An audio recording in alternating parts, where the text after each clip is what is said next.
heureuse de vous retrouver ce matin pour vous informer. Mesdames et messieurs, bonjour et bienvenue dans ce bulletin d'information sur Mondico Télévision. Les forces armées de la République démocratique du Congo, FARDC, et les forces armées ougandaises, UPDF, ont clôturé le 29 mars 2023 depuis la ville d'Ebeni les travaux d'évaluation des opérations conjointes FARDC-UPDF qui se déroulent dans les provinces du Nord Kivu et d'Ituri. Suivez tour à tour le général-major Kasongo Maloba des FARDC et les général-majors ougandais Dick Olum au sortir de la réunion. Nous avons tenu une réunion de révision des opérations conjointes FARDC-UPDF à Beni pour 48 heures. Et nous venons de signer les documents concernant cette réunion en préparation de la réunion des chefs d'état-major généraux qui se tiendra ici à Beni. Sur ce, les opérations se poursuivent normalement entre les forces de la République démocratique du Congo et les forces de défense de l'Ouganda. Nous pensons que malgré les difficultés que nous connaissons sur le terrain, les résultats sont probants, quel que soit à Ituri ou ici dans le Nord Kivu. Nous continuerons à traquer les ADF jusque dans leur dernier retranchement. Situated in Beni, to look at the ongoing operations and to see how we can evaluate and come up with. Aujourd'hui, notre présence est justifiée par le fait que nous avons eu une réunion de 2 jours sur les séances de travail pour revisiter donc les actions des opérations conjointes et éventuellement envisager une planification pour les futures opérations qui doivent intervenir dans un bref délai. Le réunion d'aujourd'hui a été basé sur une évaluation et puis établir un bilan de telle sorte que cela pourrait nous permettre pour entrevoir comment est-ce que nous pouvons planifier les opérations futures qui doivent intervenir. And we are so sure from Burasi to Boga Kainama up to Erengeti soon will be as clear as this other. Jean-Pierre Bemba Gombo, président du mouvement de libération du Congo MLC, a officiellement pris ses fonctions en tant que vice-premier ministre, ministre de la Défense de la République démocratique du Congo. La cérémonie des remises et reprises a eu lieu le mercredi 29 mars 2023. L'ancien vice-président de la RDC fait désormais partie des nouvelles figures qui ont fait leur entrée dans le gouvernement Sama II. Il a pris la mesure de la tâche et de ses responsabilités au sein du gouvernement. Suivez ses propos. Je suis conscient que beaucoup d'actions ont été réalisées, bien qu'il en reste autant à accomplir pour la montée en puissance de nos forces armées. Je sais également que beaucoup de défis restent à relever. La tâche est immense au regard des activités en chantier.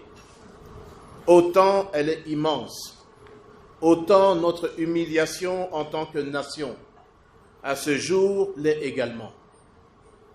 L'heure n'est pas au long discours, mais c'est plutôt l'appui de tout ce que je sollicite, ici et maintenant, afin que tous ensemble, nous assurions l'intégrité territoriale de notre pays, restaurions l'autorité de l'État, et essuyons cette humiliation.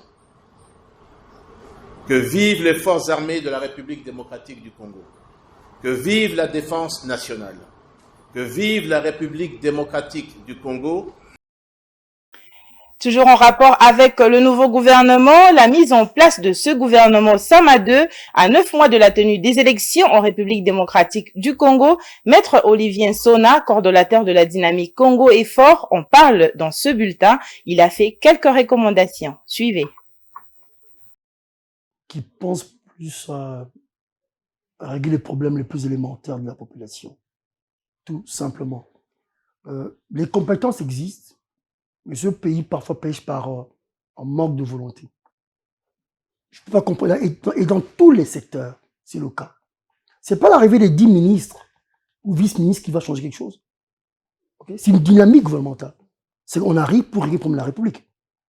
Pas simplement... Bon, malheureusement, la période aussi... Bon, c'est une année électorale. Est-ce qu'il n'y a pas l'impératif aussi de contenter les amis pour des prochaines élections?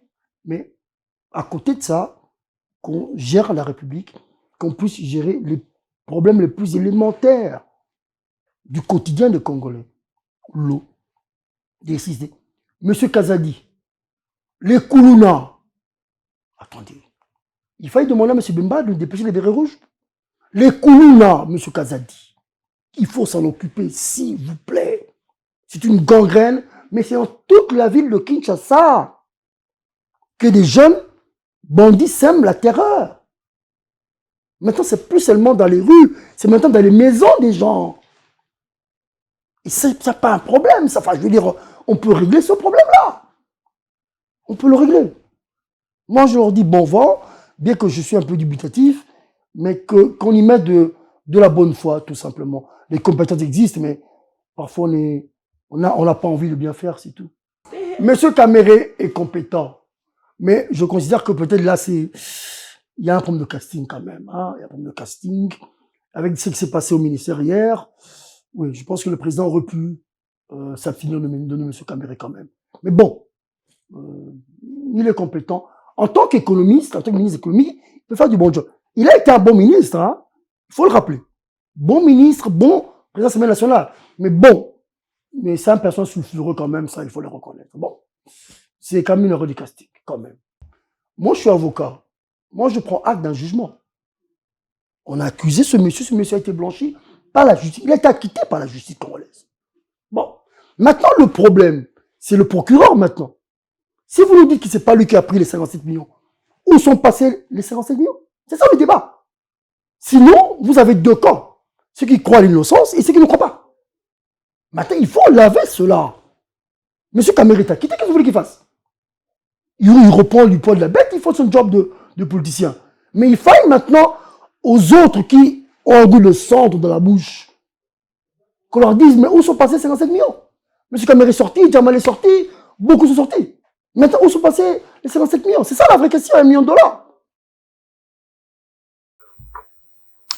Et enfin, l'alignement à l'Assemblée nationale de la proposition de loi sur la congolité fait l'objet de plusieurs réactions, dont celle de Florent Kalonji, cadre de l'UDPS Tshisekedi, qui estime que cette loi est venue établir des limites et elle est impersonnelle. Il répondait aux questions de Ronta Luyela. Suivez. Loin d'être une loi qui divise, moi je pense que c'est une loi salutaire pour la cohésion nationale, pour le progrès de ce pays. Donc c'est une loi qui remet chacun à sa place, puisque dans toute maison, même chez vous à la maison, il y a toujours l'ordre. On ne peut pas prendre un étranger, l'amener n'importe où dans la maison. Il y a des limites. Et cette loi vient rétablir les limites qui ont déjà été posées dans nos différentes lois qui ne sont pas d'application jusqu'à aujourd'hui.